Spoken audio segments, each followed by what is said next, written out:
To stay relevant in the marketplace, organizations have to divide the work into three categories: work that will be done by technology, work that will be done by humans, and the third category is work that will be done by humans with technology. My name is Abhijit Bhaduri, and this is exactly what I do for my clients. I help them figure out which of the pieces of work has the highest strategic value when you do it with technology, and what is the work that you could do with technology, but you don't want to do with technology. You're better off doing it with humans. So, talent and technology are the two factors that shape the world of work, and this is what the show is all about. So, let's get started. From the time that you are really a young kid, somebody or the other is going to ask you, what do you want to do when you grow up? And that's a very difficult question. And I think it's very unfair to ask children that question because work evolves. So many things change. Your own options change. The environment in which you are making these decisions change. Therefore, when I actually read about this particular book, Design Your Career, I was keen to get my hands on it. And Dr. Pavan Soni, who is going to be my guest today, has always been someone whose work has fascinated me. He is someone who's really written a lot about innovation. And I liked his previous book, How do you shape your thinking? How do you design that? And this is another book that he's done, which is about designing your career. So without any further ado, Pavan, welcome to the show. Thank you for being here. Thank you. Thank you so much, Abhijit. Thanks for inviting me over. Pavan has a number of contradictions, as I see, in his personality. He has very contradictory choices. One, of course, for example, he likes writing, but he's also interested in spirituality. And then, of course, I think the other piece which I find fascinating is that he plays the guitar, but he's also deeply interested in chess, almost right and left brain kind of a combination. So all the more interesting to talk to Pavan. How do you explain this, the right and left brain combination of guitar and chess? How did you get started on that? Guitar came very late in my career. In fact, 3 years back, I picked up guitar because one of the things which I've always been advocating is that if one has to develop creativity, one must pick up a artistic hobby. And I thought that guitar is one such instrument which I can play pretty much anywhere. For Hmm. beginning, it doesn't require electricity, and you can carry the guitar. For example, I always carry the guitar with me in my car, and I've been playing at street corners where people don't even give me a first look, let alone a second look. And what I have discovered is that when I'm playing guitar, it really helps me develop a thick skin, and because you get used to people overlooking you, and that is very, very critical. And also, when you're trying to develop a new competence, you understand that how you develop competence. Because what I believe in is that, but this is interesting realization to me also, is that science perfected becomes art, Mm-hmm. and art perfected becomes magic. Now, if you look at any trajectory, okay, of any artist, you realize that when you are learning any art form, whether it be swimming to dancing, cooking, playing guitar, it is nothing but a set of scientific points. And one by one, you learn how to strum, what are the chords, how do you move your hand around those chords. And when all of this comes together, it becomes an art. And when you become very good at art, to the audience it almost becomes a magic. So the whole process of learning guitar is something that has taught me so much about creativity. And chess, of course, is a game which I have been playing since my early days, but now I'm realizing how the left and the right brain combination make me very fertile. I was intrigued by your first book, which was about it teaches people design thinking. And for the benefit of the audience, I would love to have a simplified version of what is design thinking, how does it work, and why should one be thinking about it? There's very simple definition of design thinking which I would offer is design thinking is a human centric systematic model of problem solving. Now there are three keywords that stand out in this definition. The first, what I have gotten to realize is that as much as we talk about human centricity, most things around us are not really human centric. They are product centric, they are process centric. For example, if I look at a simple process in an organization which is reimbursement, okay, now what do you think a reimbursement process? Do you think a reimbursement process is employee centric or is it policy centric? My Policy, own experience, without doubt. exactly, right? Without a doubt, it's a policy centric. You have to submit all those invoices, and it makes it so complex. Similarly, When an air hostess comes to you and when you're sitting near the emergency exit and she tells you how to open the exit in one breath, in less than a minute, she explains it to you. And then she asks you, do you want me to repeat any instruction? Then you say, no, no, no. I've been opening up this for a living. Now, what is that? Is it human centric or is it again administration or policy centric? Now, if you really look around yourself, you realize that most things are actually product centric, profit centric, regulatory centric, process centric, and seldom human centric. Hmm. And that's the reason we need to invoke and advocate why it is critical to bring human to the center of the affair. And again, it is not customer. The mistake that people often make is when they use the word design thinking, they think it is about customer centricity. It's not customer, it's human. And a very good example that I have at hand is about the Hotel Taj. Pretty much at this time of the year in 2008, we had this massive attack on Taj Hotel in Yeah. Mumbai, Yeah.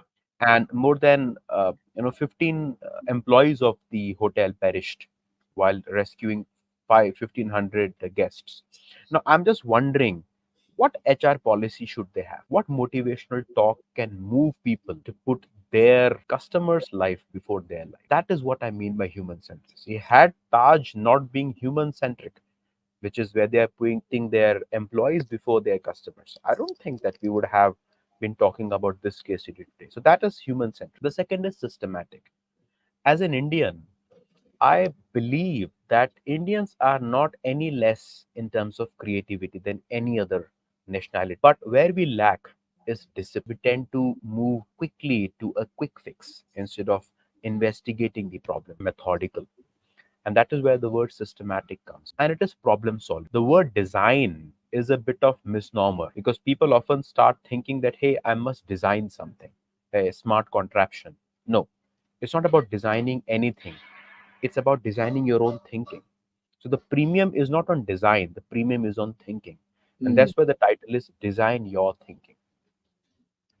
That's a great segue into what I wanted to, focus on. You've written this new book, which is, Design Your Career, and a couple of questions about that. One is, when you think about, people always say, plan your career, though I personally believe that there are so many factors which shape your career. Legislation changes, social norms change, and economic policies change. There can be hundreds of reasons that you have no control over. You're actually True. working somewhere, and then there is a flood which wipes out the entire infrastructure there. You have to move to a different place and start your life anew.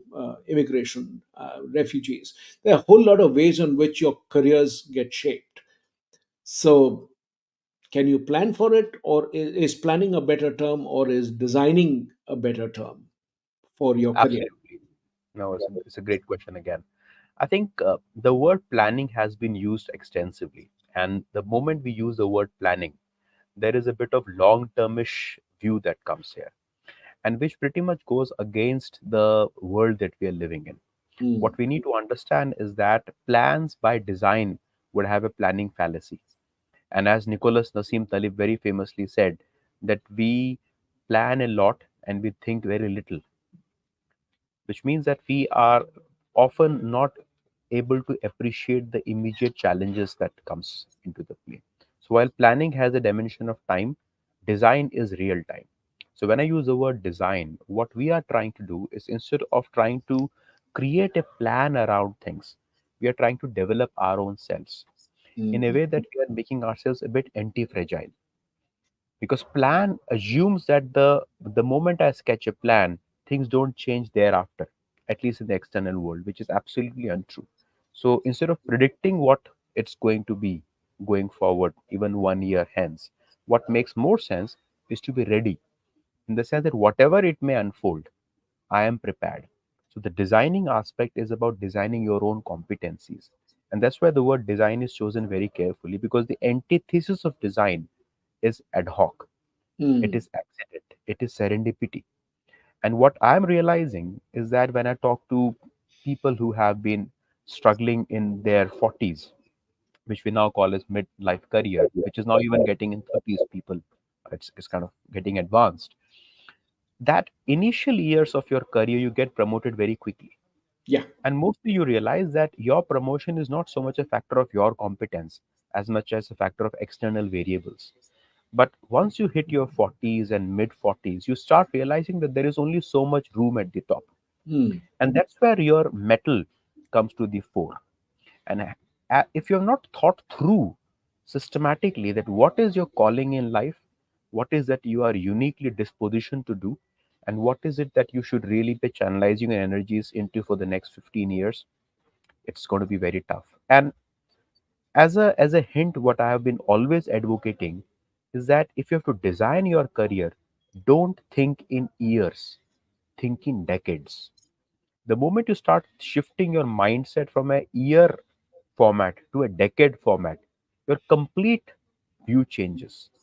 Because what happens is that we over anticipate what can happen in a year, but we underestimate what can happen in a decade. Like, for example, both of us are staring at least 4 more decades in front of us. If our health is in shape, we have 4 more decades. And believe me, if I break my next 4 decades into 4 10-year slots, I can easily say that over the next 10 years, I want to be a well established author. Next 10 years, I really want to devote myself into spirituality, and henceforth and so on.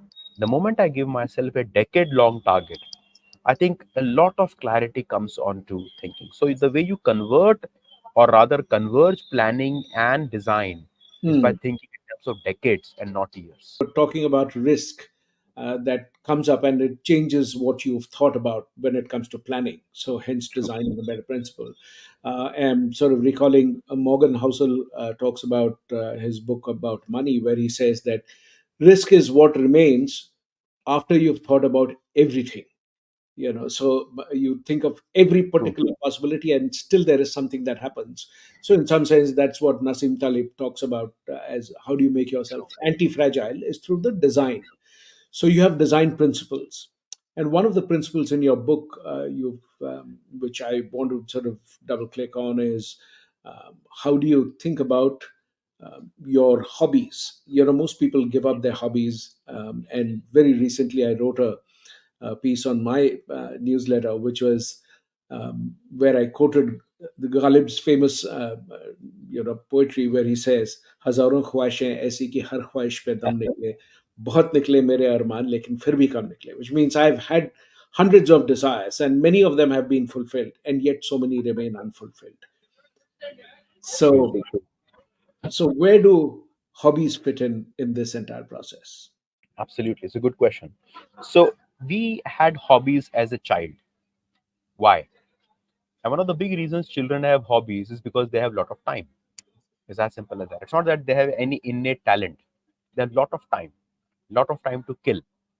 And what typically happens is that in current generation, parents are ferrying their children from one hobby class to another hobby class, knowing very well that the child is not going to make any profession out of most of these hobbies. And yet, a parent would like to expose the child to every conceivable hobby class in the city. Mhm. Why doesn't it apply to the adult? And I have seen scores of parents sitting right outside their hobby classes, discovering something on the phone, not even reading a proper book, by the way, discovering something on their phone. I'm sure they have time and they have money.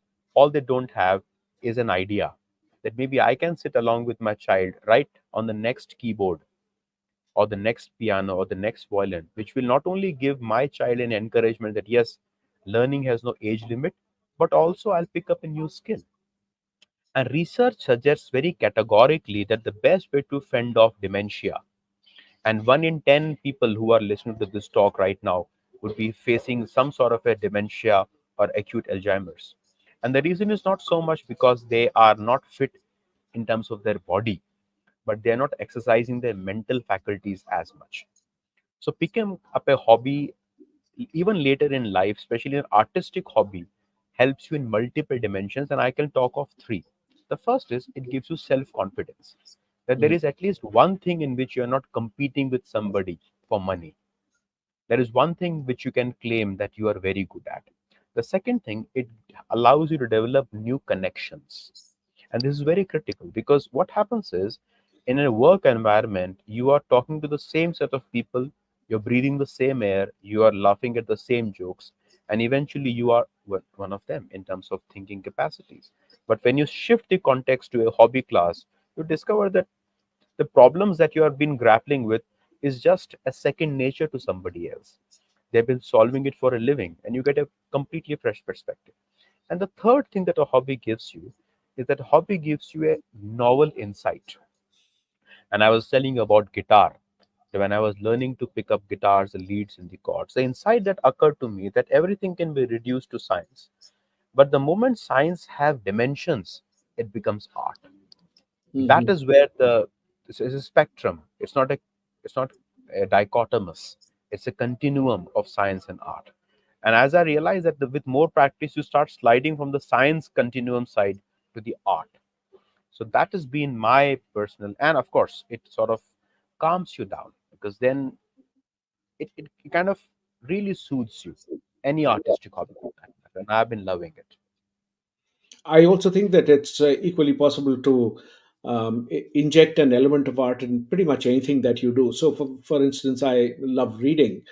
But what I found is when I read, I also take notes. I'm a compulsive note taker.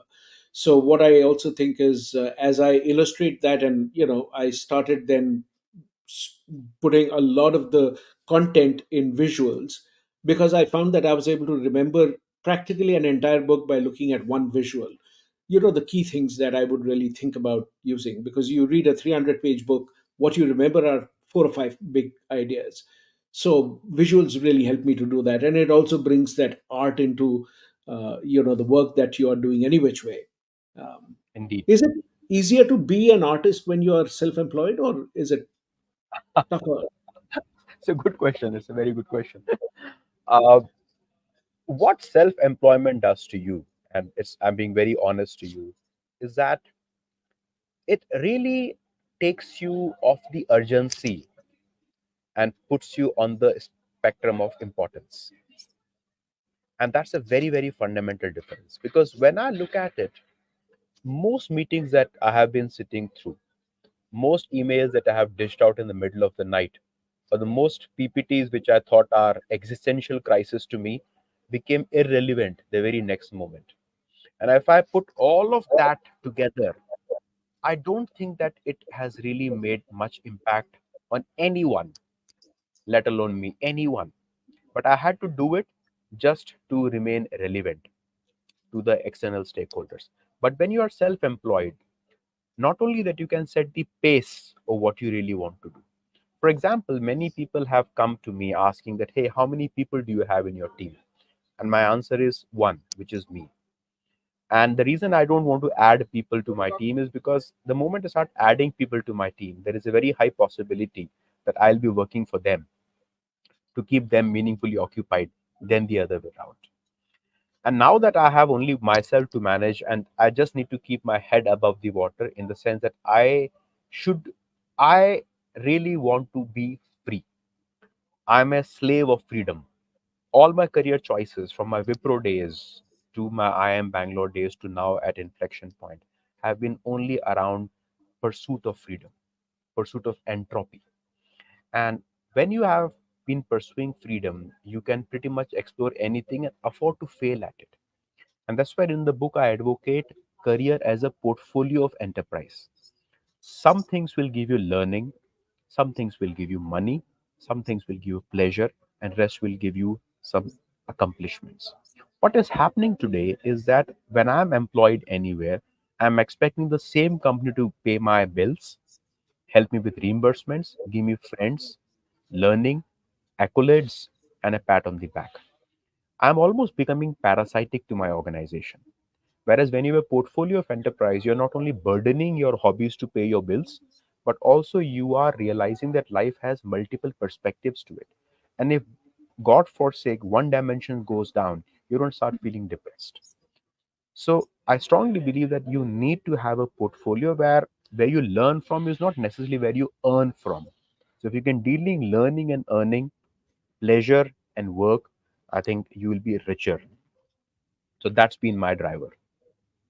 And I think, for me, as I've explored my, when I think about my own journey of moving out of the corporate world, one of the big drivers for me is the enormous amount of flex that you can build into your own workday. Same 8 hours, you don't have to do it, starting at 8 and ending at say 4 or 5 or whatever. It doesn't have to be, because I find that when I spend my leisure time, not in the evening, but during the day. So what happens is, I can go and watch a movie when it's completely not crowded. I can go to the library when it's not crowded. I can find parking space and eat in a restaurant when it's not crowded. The enormous amount of freedom that it gives you, and you don't have to start the day by answering email. You can actually start by listening to music. You can read something and then start doing your work. So you but in the same way, when there is a necessity, I'm able to work long hours. I can do that, and it doesn't burn me out because I'm able to build that flexibility. I think uh, that's for me the biggest benefit of really being self-employed. What's been your Indeed. biggest benefit? My benefit is to be able to spend time with my daughter. Because one of the things that I'll be regretting when I'll grow up, or maybe when she grows up, is that I may not have spent enough time with her. But I can say very comfortably, very confidently that I've had one of the best last. My daughter is 10-year-old now, and the last 10 years I have been almost on a daily basis close to her, and that is something that I'm very very happy about. And the second thing is I would have never even thought of being a writer had I not been on my own. Because what happens then is you realize what is that lever that you can press to create the highest impact. And for the longest time possible since my Wipro days, one of my core drivers has been to touch as many lives as possible meaningfully. To begin with, I started writing newsletters, then writing articles, conducting workshops. But I started realizing that the real mileage you get when you work on intellectual property. So the book was another big draw.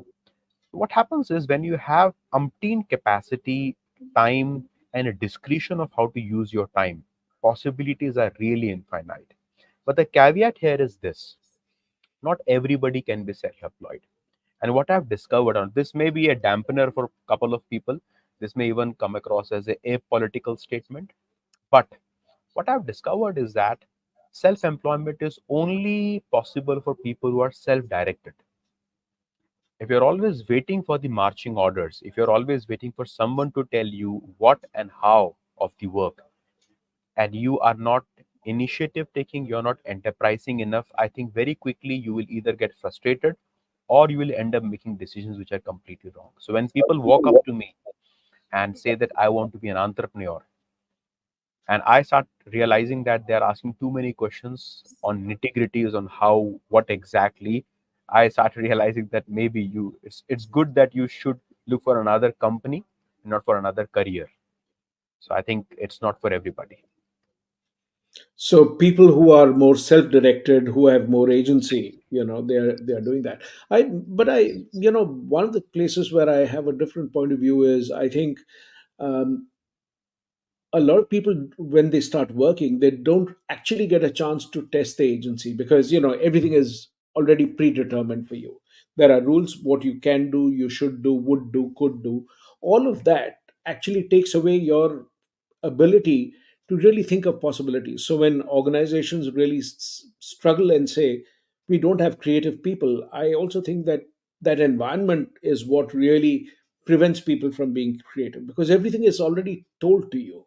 If you're told you can only choose between bread and rice, you will never think of spaghetti as a third option. You will not, Yeah. because you've been told that these are the only two things which are possible. So I think that's and I was watching a video the other day on, I think, on Instagram or on YouTube, I forget where a lady actually is standing next to a horse, She pretends as if she's putting on that harness. There isn't any harness. She just mimes out that harness, holds her hand next to the horse, and sort of really starts dragging the horse. And the horse actually is following. And then she runs, and the horse is running along with her, trotting along with her. And I kind of thought that that's so symbolic of how, you see people imagining what binds them. What are ways in which they can unbind them and find that freedom? That's a lovely question. It's a lovely question. So when I go to two types of organizations, for example, very recently I was at ISRO here in Bangalore. We have the URO Satellite Center, and I went to another Government of India establishment, and then I went to a private company, and finally to a startup. And somehow it occurred to me that imagine for a moment that if your job is guaranteed for a lifetime, should you be more creative or should you be less creative? Versus in a startup where you are not even sure of your fortune the next quarter, should you be taking more risk or less risk? Now, commonsensically, it might appear to us that if I am assured a job for a lifetime, I would rather like to play. I would rather like to take a bit more risk because I know that my downside is covered. Whereas if I am not sure of my candidature, even for the next quarter, I would rather play it safe. But what we often forget, and what you brought out very clearly, is the aspect of moral hazard. What an organization does to people is that it sets into them this moral hazard. And this moral hazard ensures that while the downside is finite, the upside is also capped, which means that they would be doing only a finite amount of things. Which brings me to the fact that the onus is invariably always on the individual. Whether the individual operates in a market like you and me, or the individual operates in a hierarchy like an employee, the Mm. onus always falls back on the individual, regardless of the environment. I'm increasingly of the belief that this environmental conditioning can hardly ever make you take more risk. It can cover the cost of risk, but it can't encourage the risk. And that is the asymmetric behavior. For example, if I'm at ISRO, very clearly ISRO can say that you will not be fired if you make a massive mistake, as long as it is in the realm of ethics and scientific logic, which Sure. means you can't make a foolhardy mistake where you burn down a rocket, like what Elon Musk is capable of doing. ISRO would never do that because it's taxpayers' money after all, or anything which is outright unethical. Between that guide rail, you should experiment. But that does not mean that the person will experiment. Mm. The will experiment part will only come from the agency. So, a lot has been spoken about what should organizations do, what should leadership do. But what we have eschewed is the individual's responsibility. And we often pass the buck back to the HR policies, very naively saying that if only. But I have seen that innovation is not if only. Innovation is actually in spite. Innovation happens not because, innovation happens in spite. And that is where the agency comes into the play. Things And like I, hobbies. sorry, I interrupted you. Please. Yeah, so three things which I strongly believe the individual should and could do. One is hobbies. And I don't think anything should stop people from pursuing their hobbies very, very passionately. And I often say that protect your hobbies from your profession. For example, Albert Einstein very famously said that if I was not a mathematician, I would have been a violinist. Yeah. From the age 8, he was pretty much on his violin, and many of the things that he mastered, which we now keep wondering about as an absolute genius proportions, were conjured up while he was in the midst of playing violin. So now nobody stops. Similarly, having a network outside the firm, nobody again stops people. And third critical aspect is you need to take finite risk. And I'll give you a very beautiful anecdote, which Hmm. is a case study I shared in my first book about a company called Tanishq, Hmm. which is in Hosur, which is about a couple of kilometers from Bangalore. Now, Tanishq is the largest importer of gold in India, next only to the Reserve Bank of India, and they import massive bullions when it comes to Tanishq, and they have these big crucibles in their factory where they boil gold. One of the challenges with these silicon carbide crucibles is that after a certain amount of usage, these crucibles are wasted. because Hmm. the pores are filled up with gold and the capacity to boil is no longer there. So what they do is they toss away all these crucibles in a yard. So this massive yard where all these used crucibles are tossed away. And we all understand that there is gold embedded in these crucibles.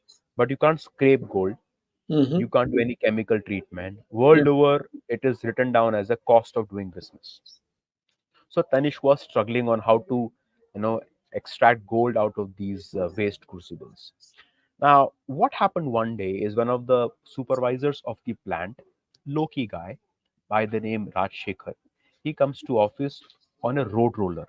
He Hmm. pays 250 rupees to his neighbor who owns a road roller, brings the road roller to the office, puts a mat in front of the factory, puts down a crucible, and rolls over.